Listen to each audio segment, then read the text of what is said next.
Ring the bell.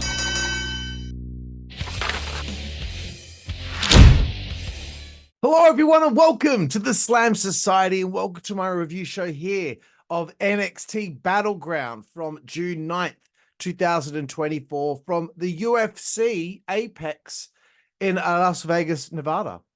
679 people in attendance for the show. First thing I'm going to talk about here, they have an hour-long countdown show. Now, I often complain about these types of shows because this one had no matches, right? I don't understand the point of doing a countdown show where there's two people there discussing storylines and angles about fake wrestling. At least when TNA do their countdown shows, they have, you know, 1, 2, maybe 3 matches. Usually it's 2. Not sure about doing an hour-long countdown show with no matches. AEW have an hour-and-a-half long countdown show, but, you know, and usually that has 3 matches, but I don't know. Like, wouldn't mind the 3 matches on the pre-show so much for AEW if they didn't already have like 10 on the main pay-per-view, making it like a near 5-hour or 5.5-hour ride. Anyway, Sexy Red opens the show here for not WWE, NXT Battleground. She welcomes us to the show, right? She's twerking, and the cameraman, if she's twerking, this is like what she's known for. If she's twerking, the cameraman, shoot it. Shoot the butt. It's not a big deal. Like, I didn't need to see her butt twerking. It's not gonna like make or break my day. But that's something she's known for. Shoot the fucking shot. Like, Jesus Christ, like, I'm not like a fan who's like so thirsty that he needs to see it, but like, if she's doing it, then like make sure it's like being seen on TV. Anyway, I was going to talk about this a bit later, but like, I don't understand what the guest host role is anymore in WWE or NXT. Do they have a clear defined role as being the host? They welcome us to the show, then they might be in some sort of like backstage segment or you know, doing something that doesn't really mean anything, like twerking or whatever. Like, she had no effect on the show. I thought a guest host maybe had some sort of, I don't know, control over what would happen on the proceedings of the event, or maybe have some sort of effect on the event. But so that's why I don't understand. Like, okay, I get it. She might be like a well-known rap artist or hip-hop artist or whatever. And maybe they're hoping that will bring some eyeballs to the show. But like, it just feels like, what is the point? What is the point? We have a commentating team there that can welcome us to the show. I just think if someone's going to have, or if someone's going to be a guest host, if they're going to book someone to be a guest host, then there needs to be a real point of them being there. They need to do something that makes the whole point of them there mean something. But okay, we'll get away from that. Let's get to the first matchup here of NXT Battleground. It is the ladder match for the very first NXT North American Championship for the women. So it features Sol Ruka, Meechin, Lash Legend, Jada Parker, Fallon Henley, and Kalani Jordan. So that's exciting stuff. To have a singles title for the women that is not the main championship. So they actually have something else to fight for. I will take this over their big NXT Women's Tag Team titles. Because I guess they can use those WWE Women's Tag titles. And if there's any NXT Women's Tag Teams, which doesn't appear to be so many these days, but, you know, they can always bring them, those women, down to NXT to defend the titles. But it's not really that important, right?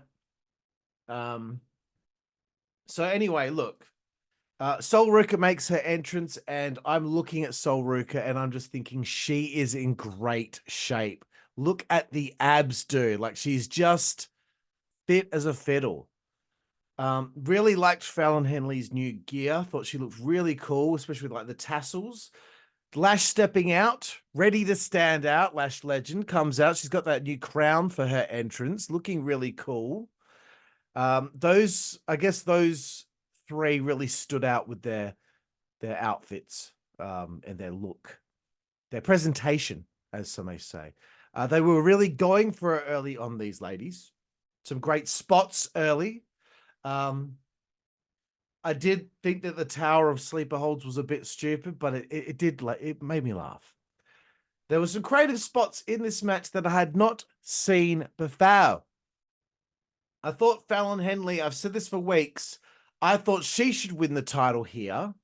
She's been around a while and is overdue for some singles success. Now, if they didn't make some changes and bring people up to the main roster, I probably would have had Blair Davenport win the goddamn belt. I think spot of the match was all the ladies press slamming Lash Legend from the inside of the ring to the outside onto a ladder. Was very impressed with the bump that she took for that. It was very cool. But then after that, you know, they've thrown her onto that ladder. This is probably the only thing I really had an issue with in this match. They threw her onto the ladder. She bounced off it, and then the ladies in the ring just stood there staring at her like they were so shocked at what had happened to her, even though they were the ones that threw her. And it took a while for them to like do the spot where they're staring down at her. And then, of course, there's a spot where they have to snap out of it and realize that they got to climb the ladder to win the match. Took too long, girls. Sorry. I guess the next biggest spot of the match that, you know, seemed to stand out a lot, especially when I looked on Twitter, the Lash Legend spot was up there, but the double soul snatchers, I think it was one on Jada and one on Fallon, that got quite the reaction from me and it appears wrestling Twitter. Kalani Jordan ended up winning this matchup. And you know what? She's a fine choice to be the winner of this match. She's a fine choice to be the first NXT North American Women's Champion. I thought this was a very good match. 12 minutes, 23 seconds. Kalani is a star of the future for WWE. There's no doubt about it in my mind. I just see so much star potential in her because I can see little girl wrestling fans looking at her thinking, oh, she's so pretty. She's so athletic. She's, you know, impressive. And like, I could see her girls wanting to dress like her, girls wanting to have their hair like her. So that's very cool. Anyway, let's move forward. NXT tag team titles, Axiom and Nathan Fraser taking on the Good Brothers here, or the OC, Carl Anderson and Luke Gallows. I thought there would be a title change here. I'm assuming that after this, maybe they'll have a rematch between the two teams, perhaps at Heatwave. This is probably what I would do. Depending on the situation with the main roster and the tag titles there, you know, maybe they get a rematch and maybe it is a loser leaves NXT match, because this has kind of been about the main roster people coming down to NXT, and it's getting annoying for people in NXT wanting to continue their continued success and not have these WWE main roster guys come down and take the spotlight because they can't find any spotlight on the main roster. That's kind of what this is about. So like, if Gallows and Anderson aren't going to win the tag titles in NXT, then like they need to just be sent back up to the main roster as far as I'm concerned. If you can't have them lose this match and then just stick around NXT. It's one or the other. They either win the belts and stay or they piss off. So anyway, Gallows. Well, shout out to Luke Gallows because I really enjoyed the Hollywood Hogan inspired outfit. Very nice. You know, this is what wrestling's like these days, and that's okay. You know what? It's okay. It's all right that we kind of everyone's cosplaying. No one's doing anything original.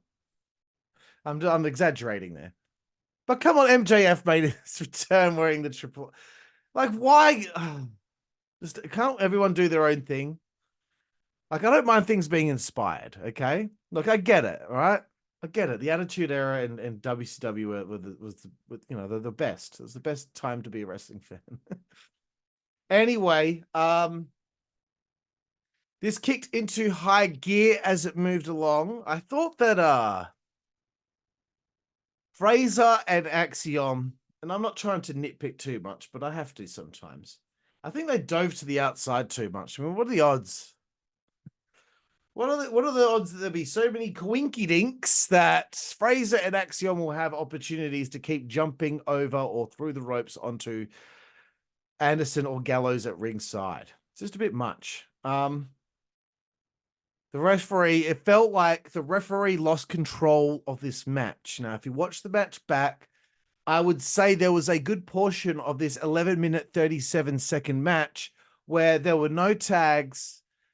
Referee wasn't even trying to get people in their corner. I know this kind of conversation gets a bit annoying to wrestling fans these days. Oh, who cares, man? Like, there needs to be some semblance of the referee being able to control the match. That's as far as I'm concerned. Okay. If I don't let AEW get away with it, then I can't let them get away with it here. I just feel like it went a bit too long.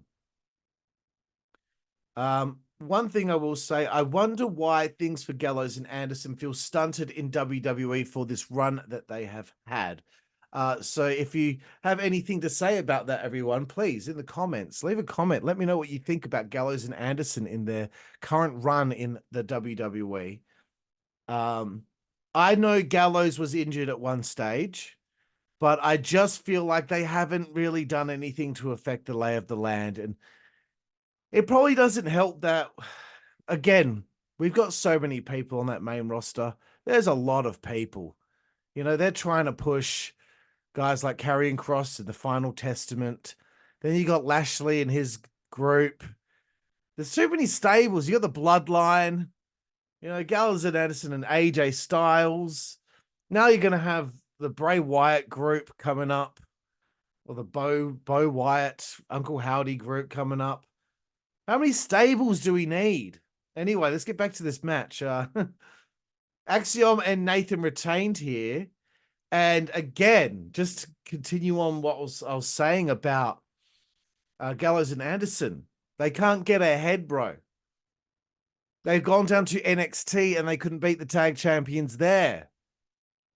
What is going to be in their future? I thought Triple H were big fans of these guys.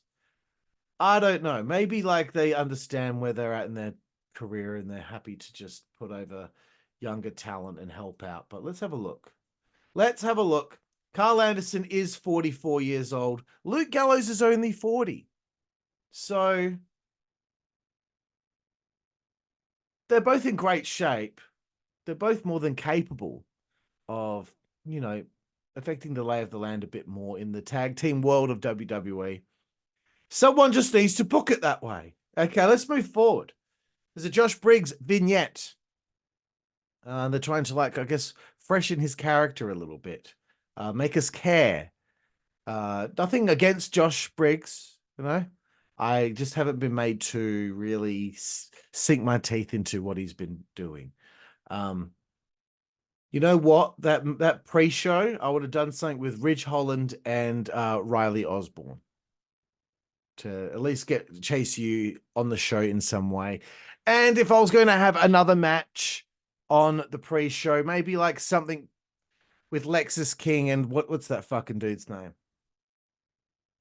The dude he's feuding with right now, I can't remember his name. The Singaporean Warrior. Is that his name? The Singaporean Warrior? Shit, I forgot his name. And it's not because he's not important, it's just because I'm stupid. Anyway. Like, there's two feuds going on right now. Like, I would have done something there. Look, anyway, let's get back to the main show here. Sorry. NXT Underground is next. Lola Vice taking on Shayna Baszler. So, Lola's been cooking with gas since she has been on this roster. She is a star of the future, right? I know I'd be going with her. This is why we don't need Mercedes Monet over in WWE, right? We don't need her. Why? Because Kalani's there. Because you got Lola Vice there. You got Sol Ruka there. Blair Davenport, Kiana James, Fallon Henley. You have other ladies there that were in the match. You got Roxanne Perez. You got Tiffany Stratton up there. She's in her 20s. You've got Jada Parker. Jada Parker's like, she's going to be something. I'm telling you right now. Lash Legend seems to be getting over finally now after a few failed starts with some, odd gimmicks that they had before. They don't need these people. They don't need to keep bringing in these, free agents that are reaching their 40s or whatever. They're going with youth. And if they're bringing in people that are a little bit older, like a Sean Spears, it's probably because they want them to help, bring this talent up to scratch, That's why. I'm sorry, but Shayna Baszler, definitely, as I was going into this match, she didn't need to win it. Lola Vice needed this win, as far as I was concerned. And again, Shayna Baszler's 43 years old. How much longer do you think she's going to keep wrestling? She's not going to be wrestling at 50. Surely not. She's 43. She's probably made her money. She'd probably be there a couple more years. Then she'll probably be a coach at the Performance Center. I don't know. But she needs to be working with people like Lola here to get them, get them ready for the main roster. Anyway, I'll get off that rant. I keep going on that rant with the young talent coming through here on NXT, especially with the women, and how we don't need anyone over there. Okay, if you're in your early 30s, if you're 33, right, and you have a chance to go to WWE, go there. Go there. Because when you're 35, 36, 37, what, they're going to have you for 4 or 5 years and that's about it? They want to have some people that will be there, that will stick around for the long haul. Back to it. Lola Vice makes her entrance. She comes out serious, not doing her usual extremely unbelievable sexy entrance. Good God. But that's good. I'm glad that they're starting to go there, because sometimes I just get annoyed at that WWE thing where it'll be a really serious match, but the person comes out smiling. Stop it. We get it. Anyway, back to the match. Lola is sexy, but she needs to beat a badass, because she actually is a badass. And I was thinking, if she beats Shayna and Natalya Neidhart, she's on fire. Shayna had Lola on her back in a sleeper hold. And she dived to the outside to try and break the sleeper hold. Very good. Remember, there's no ropes in this match. Shayna smashes her knee into the commentary table. It's like Brock Lesnar with Finn Balor. Remember when he got shoved into the corner of the ring announcer table, and it really, that hurt, That kind of affected Shayna through this match. I kept thinking, if Lola can beat Shayna and Natalya, she is made slightly. But give her a couple more. Give her a couple more people from the main roster. Not soon, but let's keep peppering that in. So when she does make the WWE main roster debut, she could point to the main screen. Hey, check out all the main roster talent I've already beaten. And I was down in NXT. They were coming down there to fight me, because they wanted to test themselves against the future of this fucking business, bitch. Anyway, obviously I'm a Lola Vice fan, dude. I think she's really doing well for someone has she even been there longer than a year? How long has she been there for? She's 20. See, look, she's 26, dude. You've got at least you've probably got about 20 years with her, right? She's already this good, and she's only had 75 matches. 75 matches, and she's already this good. She gets it, dude.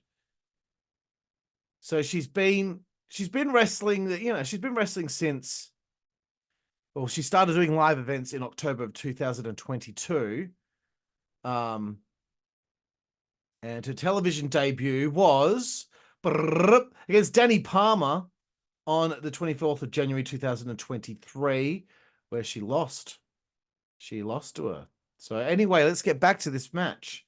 I just find it interesting learning about this kind of stuff. Less than 100 matches, and she's already beaten Shayna Baszler. That's pretty good. And we'll get to that. So I liked the suspense when Lola finally hit that back fist, which I said so long ago, and I'm so glad that they caught up with it. They realized it too over there at NXT. The back fist is the finisher. Okay, nothing against her spin kick to the head, but the back fist, man, is too ferocious. She does it better than Eddie Kingston. Shayna cops this back fist and she falls to the outside. Very nice suspense. I did not like the spot with Shayna starting to hit random people. I don't know why she did that.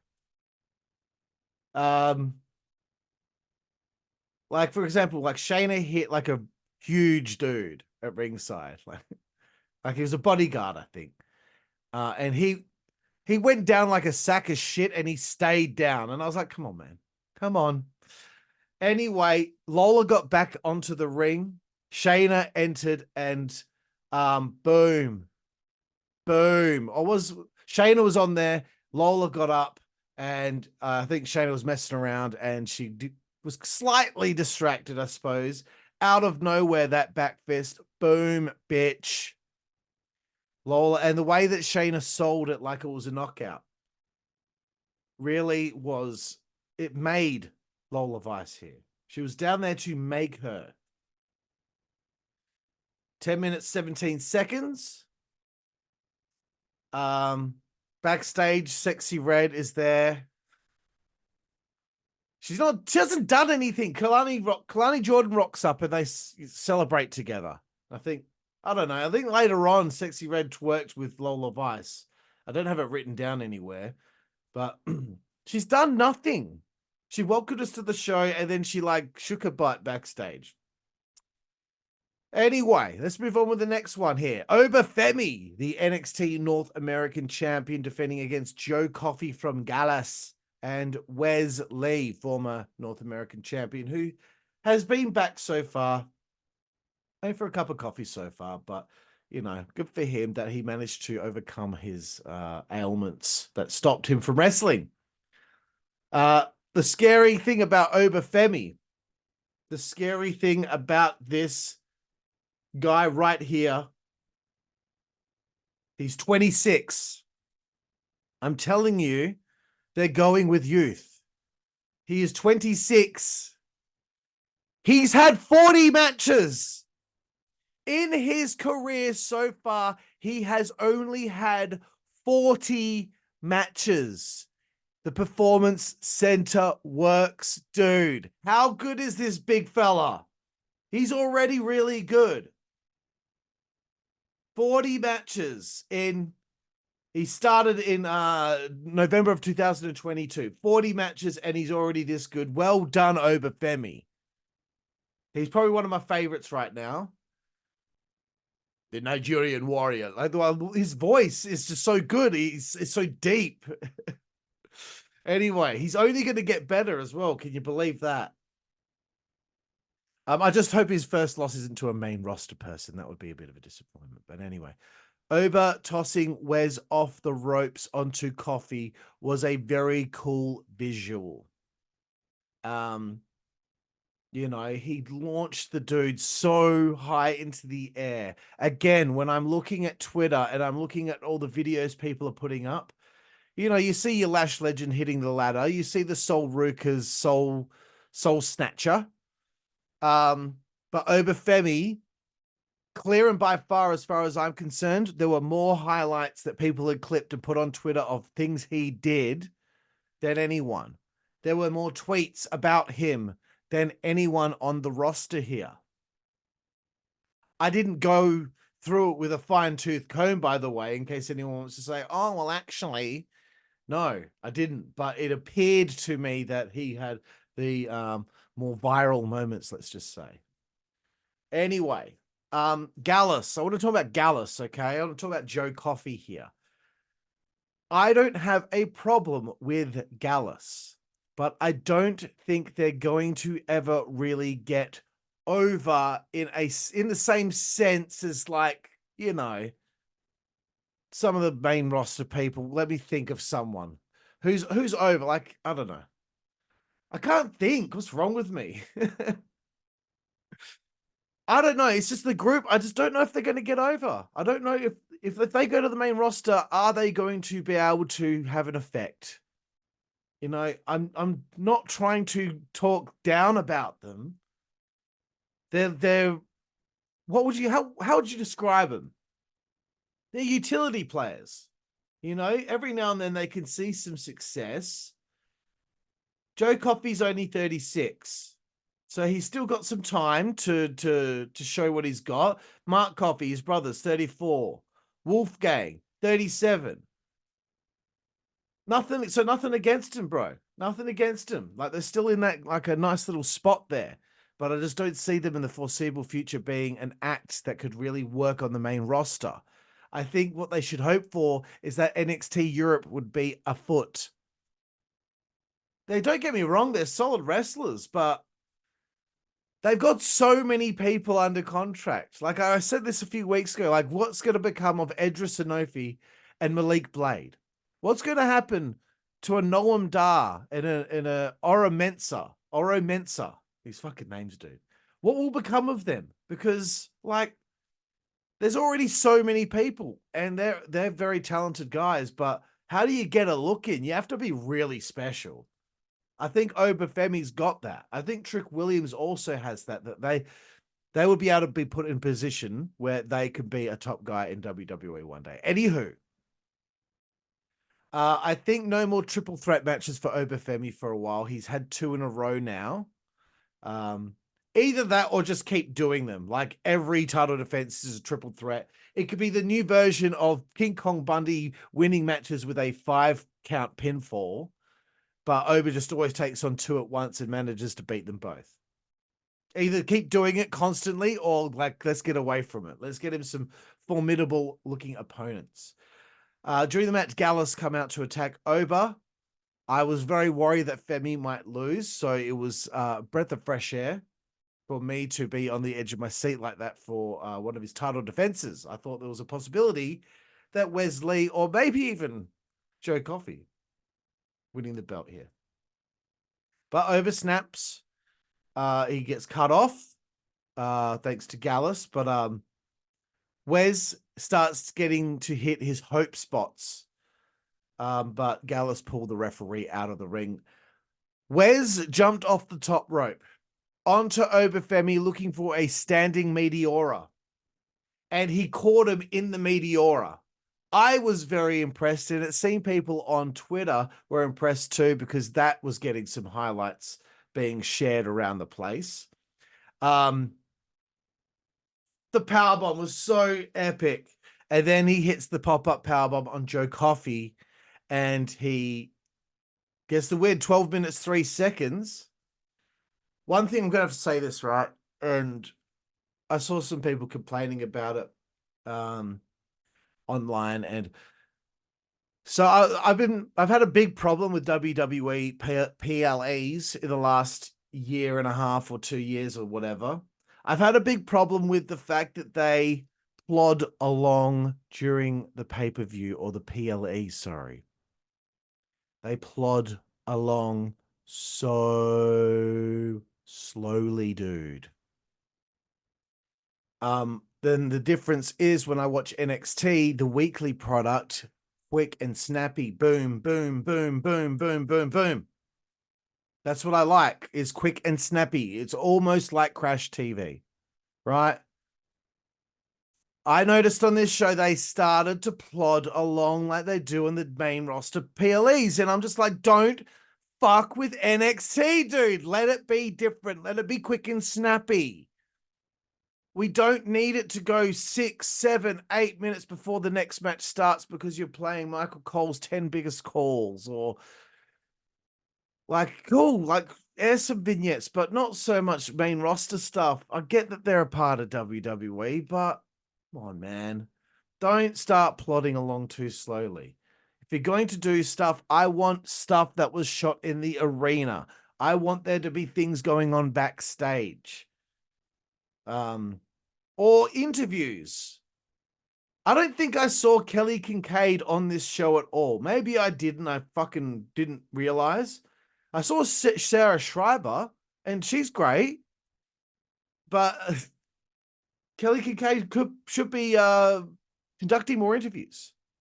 You know, I want Trick Williams to be getting an interview before the main event. I want, you know, to get words with Jordan Grace before her title match. I want words with Lola Vice. I think they did something with her. I can't remember. Look, there just needs to be more narrative from people talking. People get over by talking. Okay. So let's get back to whatever's going on next. Okay, that's right. Yes, they're plodding along too much between the matches, but I believe I saw somebody get out of bed wearing pajamas, a onesie. I don't know what this means, but it feels like Wendy Chu's coming back. And I'm guessing she was injured. I'm just like, please don't do this to me. I can't stand the character that is Wendy Chu. Okay? I can't stand it. Like, we get it. You like going to sleep. But how is that a wrestling gimmick? Okay, let's get to the second last match here. I've really talked for quite some time here. Jordan Grace, TNA Knockouts champion, coming all the way over here to NXT to challenge Roxanne Perez for the NXT Women's Championship. That's a deal that Ava did between NXT and TNA. NXT. I really like the fact that Jordan Grace had a outfit on that said that. I think Jordan Grace has been sold to the audience well. I know some people were like, "Oh, where's the hype videos? Where's the vignettes like explaining her day, like who she is?" You should know who she is. She was in the Rumble, dickhead. Anywho, I thought she'd been sold to the audience well. She's looked good out there. The match with Stevie Turner was very good. This week's NXT. I did read some sort of report online.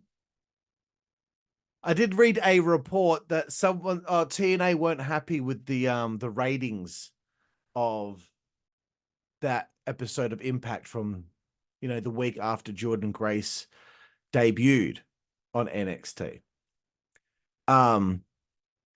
Here's the thing. If that's true, and I doubt it, but you know what? Those AEW fans that grab onto that and tweet about it go, "Oh man, this isn't going to work out very well." Shut the fuck up, you dumb fuck. Like, there's so many people out there that are so gullible. They click on these articles and take them as the gospel. Everything needs to be taken with a grain of salt as it pertains to wrestling news, okay? Half the time, people only get half the story. Then it gets shared. Then the narrative gets twisted and changed to suit people's narratives and what it is that they want out of it, to continue pushing tribalism and the differences between AEW and WWE. Everyone's got an agenda. They will twist and turn and edit things as best they can so that they and their agenda and what they want to be known as the best gets kept pushed upward and onward. It's fucking stupid. Anyway, maybe TNA Impact ratings would do better if they were on a channel that people could access. It's called Access TV, and I think most people don't even have it carried by their providers. a lot of people out there, if they want TNA to do better, then maybe maybe Anthem need to sink some fucking money into the company. That isn't Mark Cuban like a fucking main like money guy behind Anthem Sports? He's a billionaire. Throw some fucking money into TNA. Get them on a channel. I know that they own the channel, but put them on, try and get them on a channel where they could be seen more. Let's do this. Let's do it. Anyway, if that's true, I don't think it's anyone's fucking fault. I think they just need to be on a better channel. And if you want people to be interested in watching TNA Impact and get the rub, I don't know, throw some NXT people invading over there. Because I think on the go home show of TNA Impact before this weekend's Las Vegas show, and I know that probably this was months of tapings done, probably long before Jordynne Grace actually debuted in NXT. I'm assuming that's the case. Like they already had the tapings recorded, so there's no way you can send Roxanne Perez to attack Jordynne Grace during an episode of Impact. But still, it would be cool to see something happen between them two on both programs. I hope this leads to more. Anywho, Roxanne kept on trying to go toe-to-toe with Jordynne Grace, and it kept failing. And you could see the look on Roxanne's face that she didn't know what she was going to be able to do to combat Jordynne Grace. Anyway, Jordynne was really bringing it, but Roxy was working the shoulder. When it started to get towards that, you know, kicking towards high gear, as we were starting to get towards the end of the matchup, Tatum Paxley again. She shows up. Tatum Paxley shows up. She's obsessed with the belts. She goes and grabs the TNA Knockouts title. She wants the belt so bad. I would buy into this story a bit more. I really like Tatum Paxley. I would definitely, if I had my own wrestling company, I would definitely hire her. I think she's a very good performer. But here's the thing, bro. She needs to win some matches for me to care about the fact that she is obsessed with the main women's titles there in NXT. Okay? Like, she can't keep losing. So she comes out, she snatches the belt. Jordynne's not happy about this. Then Ash by Elegance shows up, right? To be involved in this. She's trying to snatch the belt off Tatum Paxley. Jordynne Grace intervenes, knocks down Tatum, hits Ash by Elegance with the title. And this kind of all leads to the distraction being something that helps Roxanne hit Pop Rocks, win the match, retain the belt, 13 minutes. Excuse me, 56 seconds. I had to get it out, bro. 13 minutes, 56 seconds. Longest match on the show. Third women's match on the show, brother. And how many women were on the show? 1, 2, 3, 4, 5, 6, 7, 8, 9, 10. And that's just the girls wrestling. Well done, NXT. They're doing the most for women's wrestling right now. We'll see what the next TNA pay-per-view looks like, but they're doing the most for women's wrestling right now. That's fucking good. Now, I want to go back and talk about a couple of things here. Unfortunately, I think Ash by Elegance made her... Okay, I'm trying. Let me see how I can fucking excuse me. I'm sorry, everyone. I'm sorry. I'm a little bit tired and I'm not thinking straight. I know what I want to say here. Okay, it wasn't long ago that Dana Brooke was in NXT in WWE. Okay, she's only been doing Ash by Elegance for... Now I have to fucking look on the internet again, don't I? Now I have to look on the internet. Dana Brooke cage match. Sorry, everyone. I need to know this. I need to be able to talk about this, okay? She's only had 7 matches in TNA. She has been there since January. She's only been there for fucking 5 months. Maybe I think she debuted earlier than that, but she's only been there 5 months or something. So she was only in NXT. She lost to Lyra Valkyria last September. So it's not, this is why it's not like an exciting interference in this show, because she was already there. I understand that she's probably feuding with Jordynne Grace on television. I understand that they probably put this deal together when it was too late. They'd already probably had tapings in the can. But I just think that's why it was a little anticlimactic. It's not Ash by Elegance's fault, but she's still seen as kind of like a WWE person at this stage. She's only been in TNA for a cup of coffee. If it were me and this was organized prior and with a bit more advance notice, it would have been someone else from TNA that would be showing up here just to, I don't know, make it a bit more of a surprise. It's just not as impactful if the person was only in WWE not even a year ago.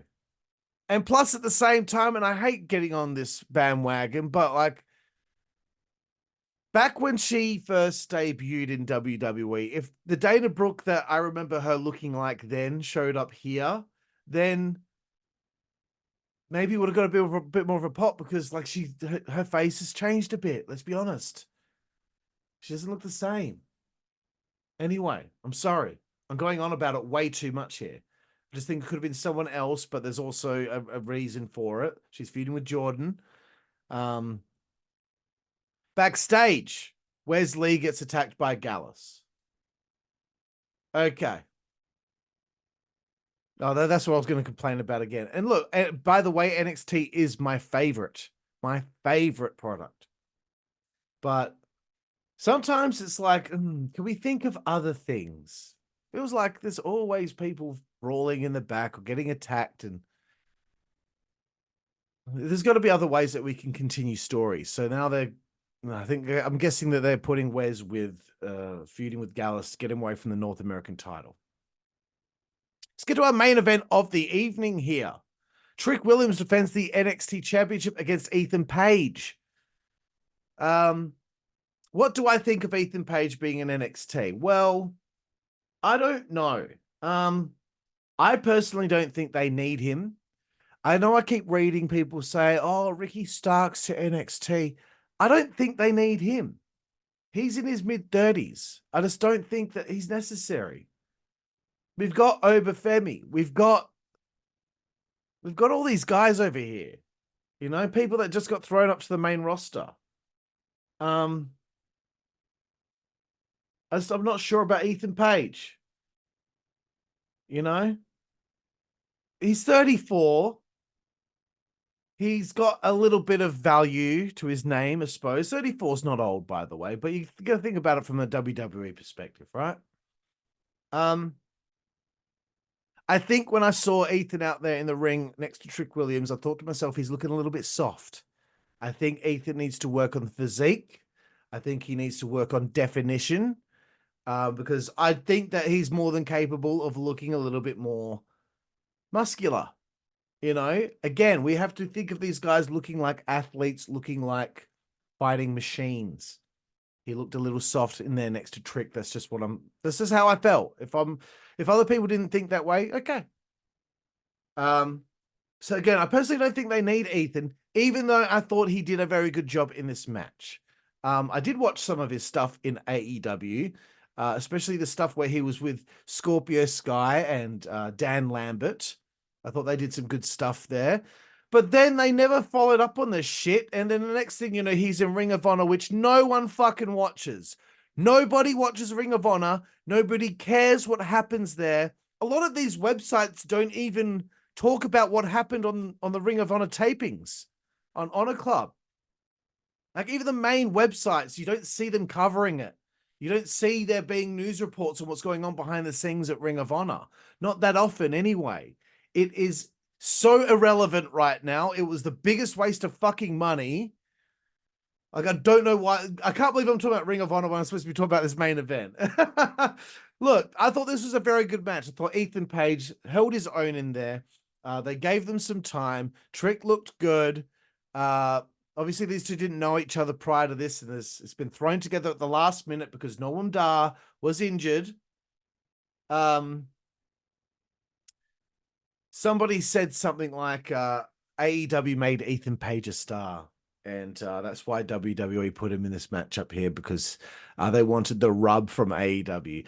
I know what you're trying to do, you little fuck, okay? I know you're trying to get people riled up, but you sound like an idiot.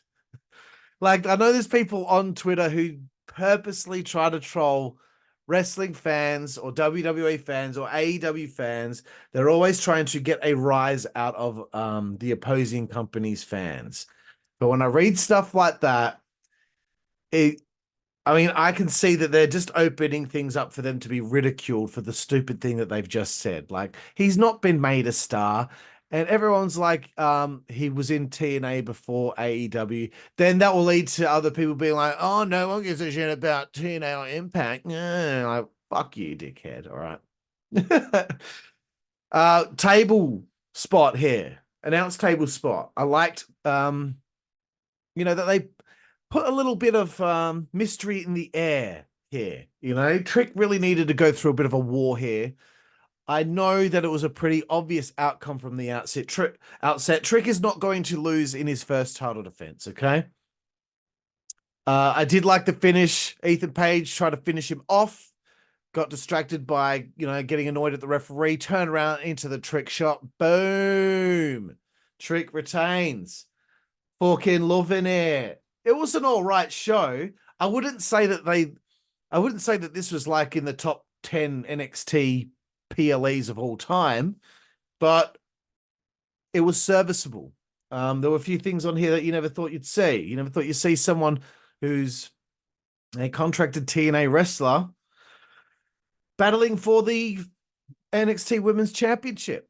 I hope to God this leads to and I wouldn't go there too soon. I would just slowly but surely build to it and hope that this starts helping TNA get their name out there a bit more, and maybe they get more ratings.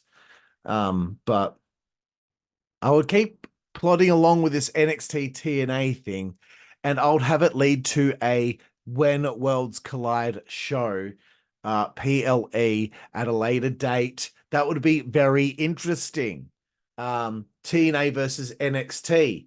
Imagine the matches you could have. Moose taking on Trick Williams, champion versus champion. I know it's pretty difficult doing stuff like that, but that would just be interesting to see those two going at it. Josh Alexander, I don't know if he's injured at the moment. I don't think he is. I've been really keeping up with TNA, but I can see Josh Alexander going over to NXT to work with, maybe like a Charlie Dempsey or something like that. One of those guys who are real technical, to put on a clinic. There's plenty of options there for big time matchups. You could do something with Wesley and Zachary Wentz, because they used to be a tag team in NXT, and now Zachary's over there in TNA with the Rascals. Anyway, look, I've talked way too long here, and it's time for me to respond to some tweets. Some good tweets, but some annoying tweets. Let's check it out. Tweet number 1 here comes from, okay, this is an annoying one. And I think I saw somebody say that this guy's like a known troll, or he tries to troll or talk bullshit. Uncle Howdy, Hottie, whatever. At Puto _ Takagi. I'm pretty sure I've responded to this guy before.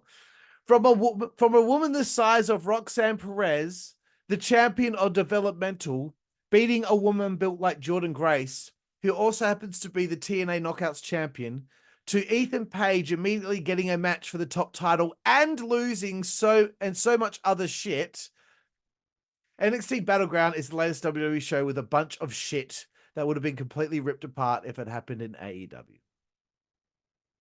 I don't know why he had to bring up AEW. He already had a point to make about these other things. Okay, going to start by responding to Puto Takagi and his thoughts on Roxanne beating somebody who's built like Jordan Grace. I understand your point of view here. I think that a lot of the time somebody like, Jack Perry shouldn't be able to beat Brian Cage, or Orange Cassidy shouldn't be able to beat Big Bill, or Brian Cage should get choked out by Hook, or Hook should be able to throw around the gates of agony. I don't like that shit because it's fucking unrealistic. But let's be honest. Jordan ain't that much taller than Roxanne Perez. We know Roxanne Perez is small, but she's very talented, and she, utilizes different things in order to gain advantage over bigger opponents. Does that mean Roxanne Perez could never beat Lash Legend in a match? Does that mean Roxanne Perez could never beat Raquel Rodriguez in a match? Like, I get it that sometimes, it's unrealistic. When it's on a level of like Jack Perry beating Brian Cage, then yeah, I used to get annoyed when I was a kid and I saw Rey Mysterio beat Bam Bam Bigelow, or Scott Norton, although he beat Norton because he kicked him between the legs. But anyway, Jordan, there was a distraction here, okay? She copped the finishing move. She copped the pop rocks. She lost the match because of that. The Roxanne's number one move was utilized on Jordan Grace, and it knocked her out for 3 seconds. That's all that matters. That's why it shouldn't be a big deal to you, mate. Ethan Page getting a match for the top title and losing. Well, what did you want to happen? If Ethan Page beat Trick Williams here, everyone will be whinging about, oh, they've just done wrong by Trick Williams. There is no winning with you wrestling fans. No matter what the decision is, they try to do something exciting by having Jordan Grace, the TNA Knockouts champion, challenge the NXT Women's Champion. What did you think was going to fucking happen? You thought that she was going to win the belt? You really thought Ethan Page was going to come in and maybe beat Trick? No. Ethan was brought into this one here because Noam Dar was injured, okay? That was what the match was going to be. What do you want? What is it that you want them to do? It would have been completely ripped apart if it happened in AEW. Well, AEW have already done it, haven't they? They've done shit like that before. So what's the fucking big deal to you? It's okay for them to do it. When they had Kenny beat Rich Swann for the TNA title, and when the TNA title needed to go back to TNA, a contracted wrestler, Kenny had to lose it to Christian, so Christian could lose it to Josh Alexander. Because it didn't matter if Christian lost the belt over there, because Christian's kind of seemed more like a WWE guy. I can make up a narrative and treat it as if it's fact. Anyway, I shouldn't go on about this for too much longer. It's not a big deal to me. It didn't upset me that much, but it's just like, fuck me, man. Nothing will be good enough for any of these people. Okay, the next one here from, what is it? Okay, for some reason his name's been cut off, but I think it's Lifer_WWA, maybe. So Ethan Page is already main eventing a PLE, but Swerve Strickland can't even main event Dynamite. Well, I don't know. Ask Tony why. I don't know. Is okay, that's the comparison he's trying to make. Well, yeah, okay. I don't even know why I'm responding to that one. Let's move forward. Since WWE seems to be doing nothing with Omos, send him to WWE NXT from _PW Chronicle. Give me Oba Femi versus Omos, please. No, not yet. You can't throw Omos down there to lose to Oba Femi. You also can't throw Omos down there to beat Oba Femi. They need, to be perfectly honest with you, WWE need to figure out what the fuck they are doing with that big man. He can't just keep coming in for Battle Royals and Royal Rumbles to do the elimination spot. Do something with the big bastard. Come on, he's fucking awesome. I love Omos, dude. But maybe not yet, PW Chronicle. It would be cool to see Oba and Omos one day, but just not yet, okay?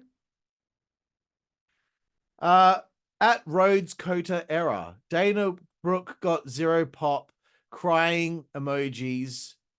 Some things never change. NXT Battleground. I don't know why that's funny, Sam. I mean, I don't think NXT helped her there. You know, I think maybe that she needed. She's only been in TNA for 5 months. People might have still thought that she was on the main roster. I don't know. Whatever. The context is king sometimes. Joey Carney at the Angle Joey says Obafemi is the real deal. Gets better and better with every match.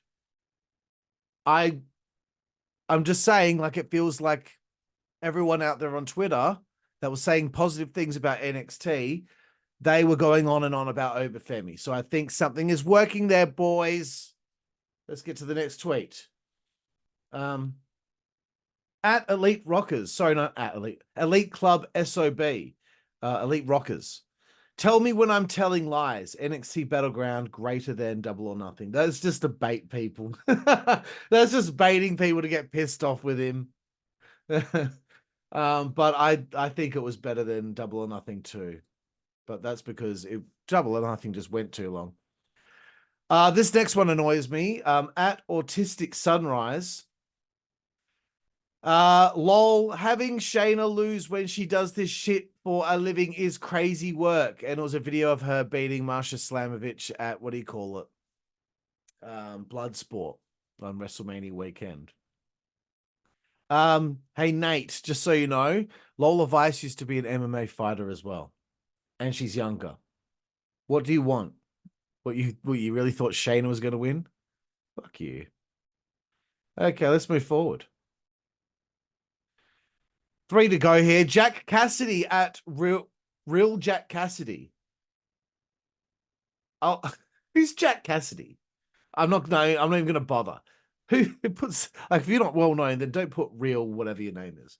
Anyway, Triple H announces SummerSlam will be a 2-night event. Did anyone ask for this? It was already announced, like, prior to Battleground.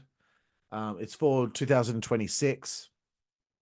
And I don't know if you know this, but big shows like SummerSlam, cities contact WWE to put in bids to have these big events take place, you know, where their city is. They pay for it.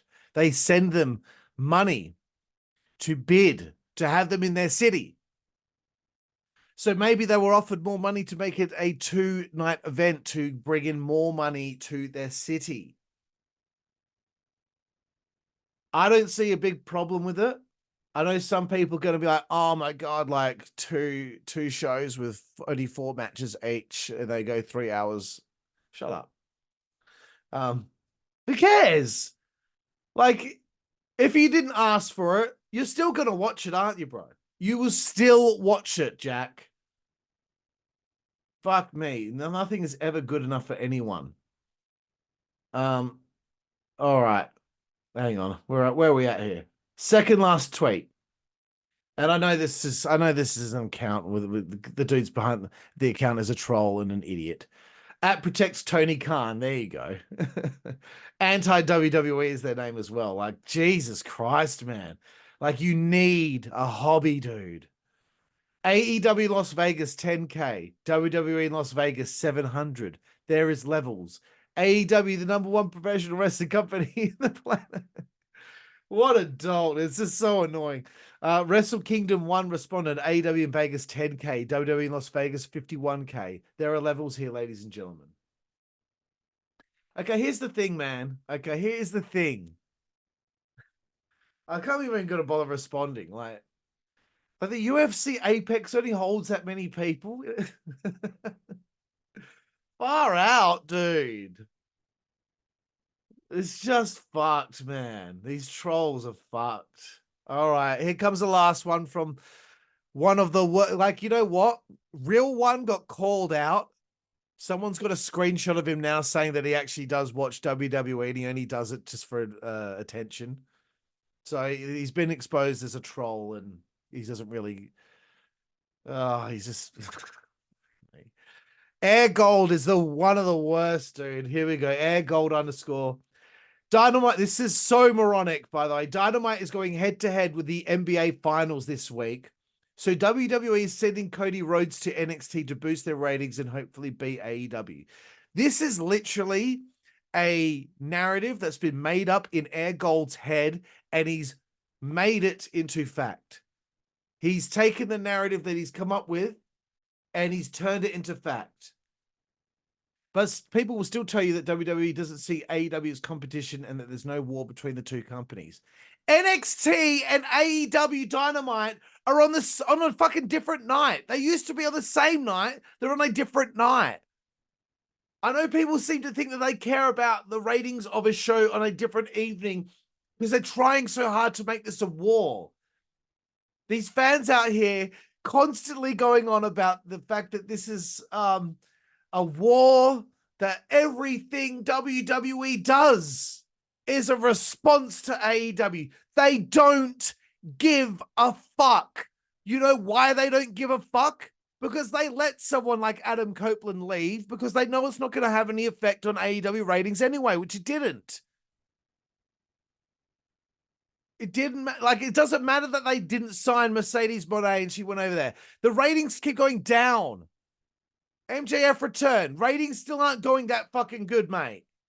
Attendance terrible. Punk leaves AEW. The fucking merch sales go down 70%. Like, fuck, man. They don't give a fuck about AEW, dude. They do not give a shit. They have got so much going on over there, so much to worry about. You really think that they're going, oh, they're against the NBA Finals this week. Well, we better pack NXT with Cody Rhodes going down there. We got to boost those ratings so they can beat AEW. They don't give a fuck, bro. They do not give a fuck. They packed the show when they went head to head, okay? And they weren't. What happened? NXT fucking thumped them. I know that they had Undertaker on there, but they don't care, man. Okay, like I might get funny and worked up about it, but they don't give a fuck about AEW, man. This is not a response to them. Like, God, you really think that they give a shit about something that is so short term, like a 1 week ratings win on a different night? No, you're an idiot. Shut the fuck up. Okay, thank all of you out there for checking out my NXT Battleground review. I've been talking for quite some time here. Really appreciate your time. Please like and subscribe this video. Please hit the bell so you get everything from the Slam Society as it goes up, brother. I'll give this show a 7.5 out of 10. So slightly above what I usually give when I say something is middle of the road, which is 7, right? I will give it a 7.5 out of 10. Again, wasn't the greatest NXT show, but it certainly was serviceable and not long and didn't overstay its welcome. Thank all of you again. Karlifornia, Slam Society. See you down the road. Thank you. Fuck.